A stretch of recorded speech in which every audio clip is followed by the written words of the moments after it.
Let's go! Hey guys, it's RetroN here, and welcome back to another video. In today's video, I'm going to be doing an unboxing and review of the RetroN 5 console. Now, I know this console has been out for quite a few years now, and there's lots of videos on YouTube about it. But I sort of wanted to do a video about it to say, is it still worth buying in 2025? As I've not long had one of these, but do I still think it's worth it in 2025? If you enjoyed the video, please leave a like and please subscribe to my channel RetroN if you like all sorts of retro gaming content. But without further ado, let's get into the video. So the RetroN 5 is a console released by Hyperkin quite a few years ago now. And this is my first time ever using one and ever owning one in my collection. And this is a really cool piece of kit if you don't want to be using all your old consoles all the time. As this can play NES, SNES, Mega Drive, Genesis, Famicom, Super Famicom, Game Boy, Game Boy Color, and also Game Boy Advance games. So you see here it says on the box Game Boy Advance, but it can also play Game Boy Color and also original Game Boy games as well. So it's an absolutely great console to have in your collection. And the reason why I bought this is I don't want to be using all my old consoles anymore, because obviously they are old consoles, they're going to break at some point. So I bought this to hopefully preserve my old consoles, but still be able to play my old games on the old cartridges, because I do prefer to play on my own cartridges rather than just emulation. So this is sort of like the perfect console I was looking for. But in today's video, we're going to be discussing whether I think it's worth it in 2025. But before we get started, please do bear in mind this is all my own opinion. If you have any opinions about this console, do let me know in the comments down below. But first of all, let's start off by unboxing this console. So here I have the console laid out here, and I've broke the seals on the side so we can get straight into this. But first of all, just want to show you the outside of the box. We've already discussed what it should come with and everything. So it's compatible with Game Boy, Game Boy Advance, and also Game Boy Color, Super Nintendo, NES, Genesis, Mega Drive, Famicom, and Super Famicom. It says some of the systems up here, but on the back it says more of the systems that it's compatible with. And it's compatible with all of the ones that I just mentioned. So if we just turn this back over and get into unboxing this, because I'm really looking forward to testing this out. So I'm going to open up the lid here and we'll see what we've got inside. Seems like really nice packaging on this as well, I've got to say. So let's first of all look at the wires that you get with it. So we have all of the different plugs on there. As you can see, this is an American plug, but it's got an adapter for it to be one that will work fine here, absolutely fine. You can see a few more wires here. We'll get to those shortly, I'm sure. Then let's have a look at the controllers. So there's one controller that seems to be really good that people say, and one that isn't so good. So this one is the one that people don't like quite as much. And I believe this is a proper wireless controller, but as you can hear, to be fair, that doesn't sound quite as bad as people say, but we'll see what it's like when we use it. The analog stick don't seem great, but this other controller here, this seems to be a lot more highly regarded by people. As you can see here, more like a Super Nintendo controller, as you can see. Oh, that does feel so much better. To be fair, those buttons feel just like an original Super Nintendo controller. So that one should be quite nice to use. I'm looking forward to testing that one, definitely. And then here we have the console wrapped up nicely in here, as you can see. So I'll unwrap this. God, that is really smart, that is. I do like the colour on that as well. So you can see each console here, and I think each one lights up. So if you put like a Game Boy Advance game in, this one will light up, I believe. But yeah, this is really smart. On the side here, this is where you put like your original controllers. SNES, NES, and Mega Drive there. And then there's also room on the other side for multiplayer, which is really good. As you can see here, the main reason why I wanted this console HDMI out, it's literally one port for all of these consoles, which should be really easy to use and really simple, really. And that's why I wanted it. I didn't want to have a setup anymore with like loads of consoles hooked up, and I didn't want to keep using my console, so this is absolutely perfect. And now let's have a look at the paperwork in the bottom of the box here. The user manual seems to be like some sort of sticker as well. What's this here? Yeah, I think this is like a Hyperkin sticker, not really sure what that is. Thank you for your purchase and support. And then the user manual here, which I'm going to have a little flick through. Seems to be quite clear. A lot of these instruction manuals are, you know, like impossible to read. But this seems quite clear and easy to use, showing you some of the adapters you can get for it. I believe that was to play Master System games, which is quite cool. So yeah, I'm going to take all this out of its packaging, hook it up to the TV, and we'll finally test this thing, and I'm really looking forward to this. So as you can see, I've now set up the console and it's all ready to play. This is the home screen. You can go to all the settings and stuff here if you want to change different things. You can also use an SD card to put your own games on here if you want.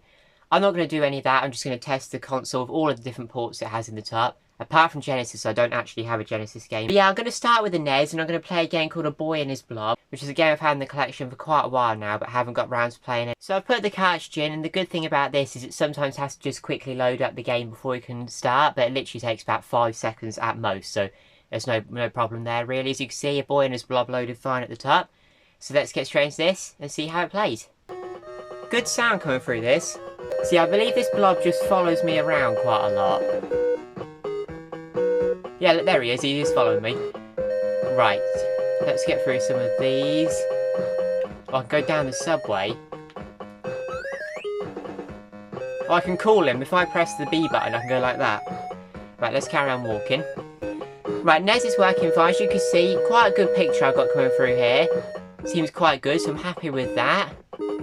Yeah, I really like the sound as well, and the graphics look really crisp. So yeah, this is working well. Next thing I'm going to try is going to be a Super Nintendo game. So I put in a new game into the console, and now I'm going to be playing Nigel Mansell World Championship Racing, which is one of the first SNES games I bought years ago, and it's a really good little game, so it'd be good to go back and play this one. It's been quite a while. We'll pick the circuit that we're going to race at. We'll go Britain. We'll go to Silverstone. That'd be good. I'm not going to bother with the car set, I just want to give it a little quick test. Right, qualify. So I think on this game it's actually X to go and Y to brake. Yeah, it is, yeah. That was a bit strange, I remember thinking. Another good thing I'm noticing already about this console is I think the sound is absolutely brilliant. To be fair, I do think the whole thing is quite good already. The picture is just so good. Obviously, it's not coming through on my camera overly well compared to what it's like in real life, but you just gotta believe me when I say it is a pretty good picture.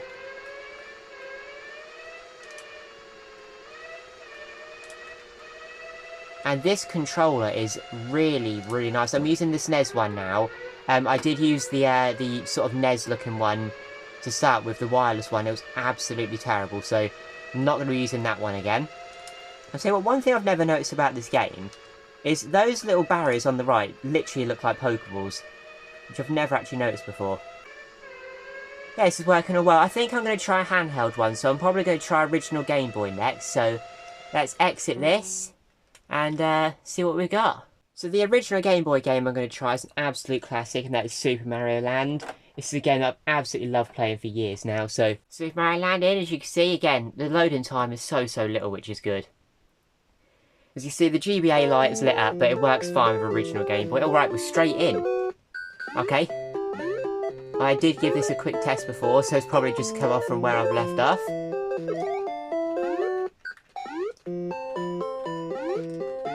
This is looking pretty good. A bit like the Super Game Boy on the Super Nintendo. It seems to have converted it to colour as well a little bit, which is quite strange. But the Super Game Boy did that, I remember.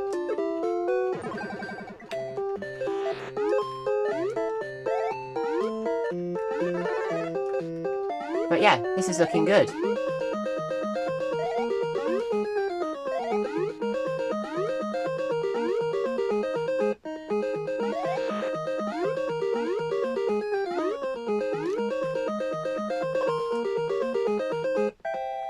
Yep, happy with that. The game that I've got to test right here is an absolute classic, and that is Tony Hawk 2. My first ever Game Boy Color game I bought, and this is a really good one, so looking forward to trying this out. As you can see, the loading time's been nice and quick.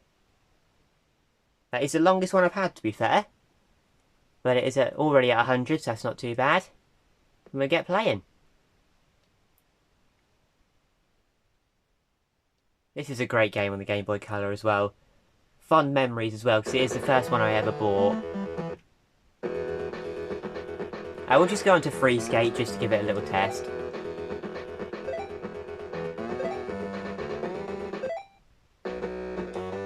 Right, yes, it has been ages since I've played this. Right, we need to get a bit of speed up.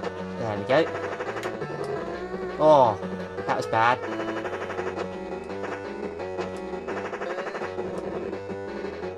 I keep falling off. I can't remember how to do the tricks on this. It's quite fiddly. Right, I need to get a bit of speed up. Right, this should do it. We can get up this ramp now. There we go. Yes, landed it. Right, here we go.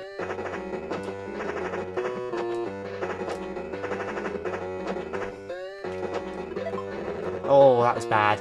Completely mistimed that jump. But again, this one seems to be working pretty well, so I'm happy with this. Next game I'm going to try is a Game Boy Color game, and that is Tetris Worlds, which is another game that I played absolutely loads, so I really like this game. So, looking forward to giving that a try on the Game Boy Advance. So this game is obviously actually a Game Boy Color game, it's what the port is designed to play. So I got the game now, just going to plug it in, and hopefully it will load nice and quick again. Yep, that was nice and quick. Great music on this game as well.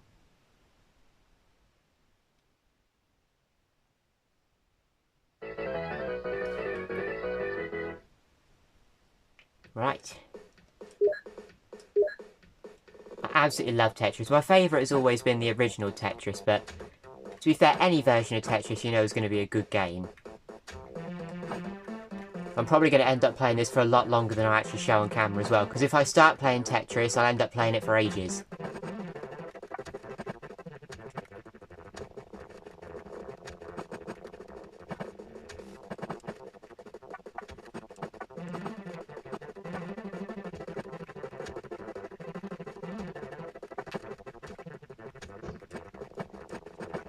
That's annoying, got an empty square there, but I didn't really have a choice on that one.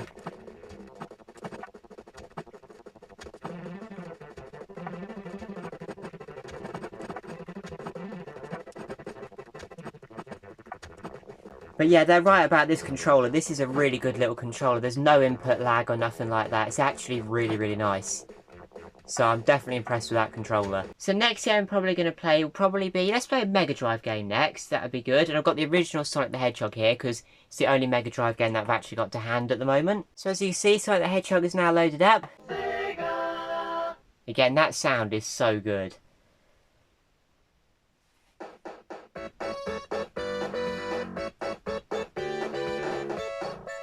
Right, Green Hill Zone 1.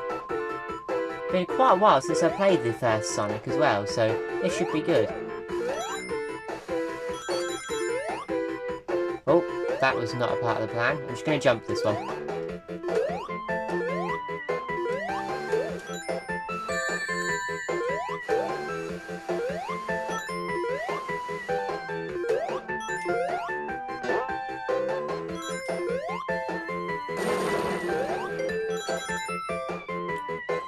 Yeah, this literally looks not far off the original to me. I think this looks so good. The controller is just playing so well. I'd say the Mega Drive so far is the system that looks the best on this. It literally looks pretty much the same as playing it on an original Mega Drive.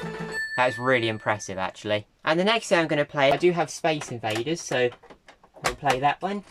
Just plug that in the console, already loaded up. It has been years since I've played Space Invaders. Absolutely years. Oh, that sound as well. I'll tell you who used to love Space Invaders, and this is going to be really random for you, but it was my granddad. It was the only video game he could play, was Space Invaders, and he used to play it a lot, so... Hearing this music is... well, not really music, is it? Hearing these sound effects is actually quite strange. Because it's been a while.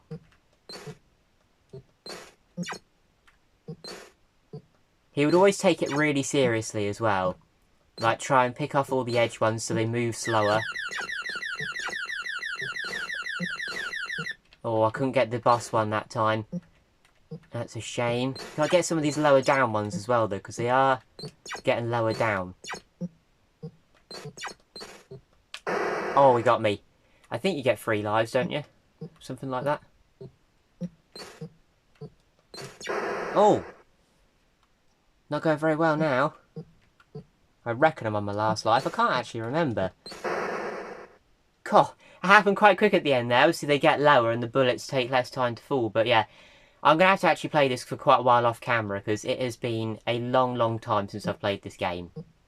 But it seems to be working really well. Absolutely fine, no issues there. See, that was actually really good. I'm pleasantly surprised with how good this console is. It played every game we tried without a glitch. Really, really quick loading times, and it looked and sounded great. So yeah, I'm really, really pleased with this. Seems to work really well.